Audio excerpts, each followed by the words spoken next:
رسول کریم صلی اللہ علیہ وآلہ وسلم نے فرمایا، جنت کا ایک دروازہ ہے جسے ریان کہتے ہیں۔ قیامت کے دن اس دروازے سے صرف روزہ دار ہی جنت میں داخل ہوں گے، ان کے سوا اور کوئی اس میں سے نہیں داخل ہوگا۔ پکارا جائے گا کہ روزہ دار کہاں ہیں؟ وہ کھڑے ہو جائیں گے، ان کے سوا اس سے اور کوئی نہیں اندر جانے پائے گا۔ اور جب یہ لوگ اندر چلے جائیں گے تو یہ دروازہ بند کر دیا جائے گا، پھر اس سے کوئی اندر نہ جا سکے گا۔ رسول اللہ صلی اللہ علیہ وآلہ وسلم نے فرمایا،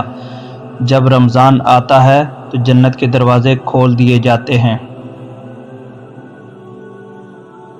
رسول اللہ صلی اللہ علیہ وآلہ وسلم نے فرمایا،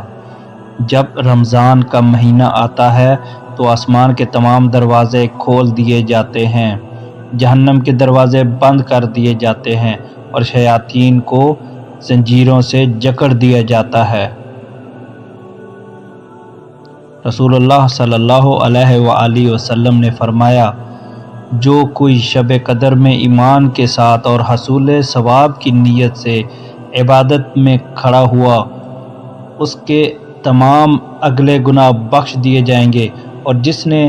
رمضان کے روزے ایمان کے ساتھ اور ثواب کی نیت سے رکھے، اس کے اگلے تمام گناہ معاف کر دیے جائیں گے۔ رسول کریم صلی اللہ علیہ وآلہ وسلم نے فرمایا، اگر کوئی شخص جھوٹ بولنا اور دغا بازی کرنا روزے رکھ کر بھی نہ چھوڑے تو اللہ تعالیٰ کو اس کی کوئی ضرورت نہیں کہ وہ اپنا کھانا پینا چھوڑ دے۔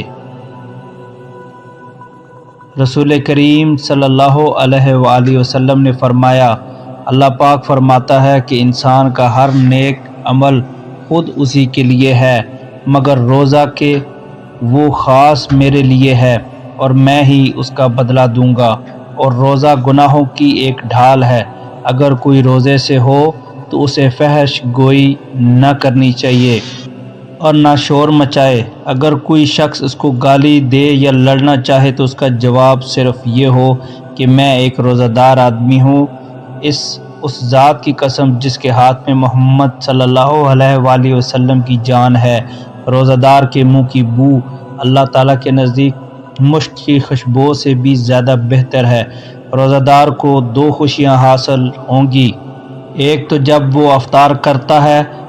تو خوش ہوتا ہے، اور دوسرا جب وہ اپنے رب سے ملاقات کرے گا تو اپنے روزے کا ثواب پا کر خوش ہوگا۔ رسول اللہ صلی اللہ علیہ وآلہ وسلم نے رمضان کا ذکر کیا تو فرمایا کہ جب تک چاند نہ دیکھو روزہ شروع نہ کرو، اسی طرح جب تک چاند نہ دیکھ لو روزہ موقوف نہ کرو، اور اگر ابر چھا جائے تو 30 دن پورے کر لو۔ نبی کریم صلی اللہ علیہ وآلہ وسلم اپنی ازواج سے 1 مہینے تک جدا رہے، پھر 29 دن پورے ہو گئے تو صبح کے وقت یا شام کے وقت آپ صلی اللہ علیہ وآلہ وسلم ان کے پاس تشریف لے گئے۔ اس پر کسی نے کہا، آپ نے تو عہد کیا تھا کہ آپ 1 مہینے تک ان کے یہاں تشریف نہیں لے جائیں گے، تو حضرت صلی اللہ علیہ وآلہ وسلم نے فرمایا کہ مہینہ 29 دن کا بھی ہوتا ہے۔ نبی کریم صلی اللہ علیہ وآلہ وسلم نے فرمایا، تم میں سے کوئی شخص رمضان سے پہلے شعبان کی آخری تاریخوں میں 1 یا 2 دن کے روزے نہ رکھے، البتہ اگر کسی کو ان میں روزے رکھنے کی عادت ہو تو وہ اس دن بھی روزہ رکھ لے۔